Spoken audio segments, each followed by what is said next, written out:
You know that song, "It's the most wonderful time of the year. It's the happiest season of all." But what if you don't feel like it's wonderful or you don't feel happy?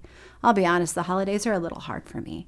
I have memories of eating Thanksgiving dinner in the cafeteria with my family while my mom was intensive care at Mayo Clinic.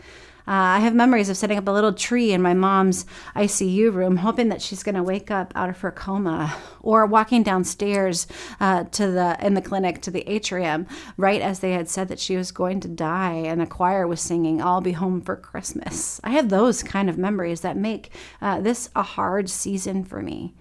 And sometimes it's other things that have gone on during the year. Maybe you lost a pregnancy this year and you know that your sister-in-law is pregnant at that family gathering, or you've made a big move, or now you're an empty nester and you don't know what it's going to be like having your adult children kind of come back into the home with you. Or maybe you struggled with your sense of self, or you lost a loved one that won't be at the Christmas table.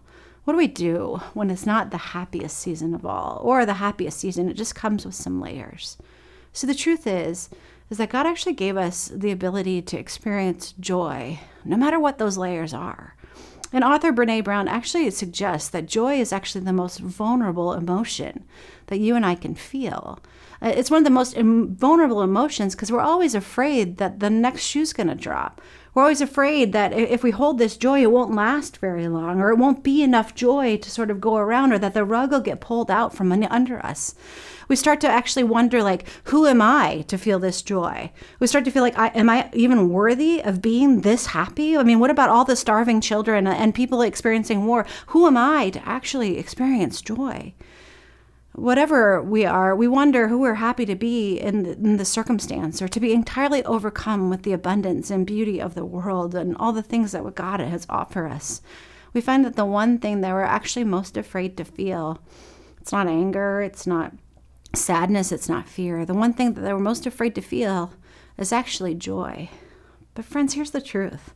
God has got you in all of it, in all the frustration and all the pain and all the grief. And it's because of the source of the joy that we can experience joy, even in the midst of everything. Paul, in the book of Philippians, he's experienced kind of more human hardship than anyone can possibly imagine this. And he writes this, he says, "I'm not saying this because I'm in need, but I've learned to be content. I've learned to experience joy whatever the circumstances."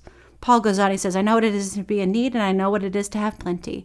But the secret of being content in and every circumstances, whether well-fed or living in plenty or living in want, is that I can do all things in God who gives me strength."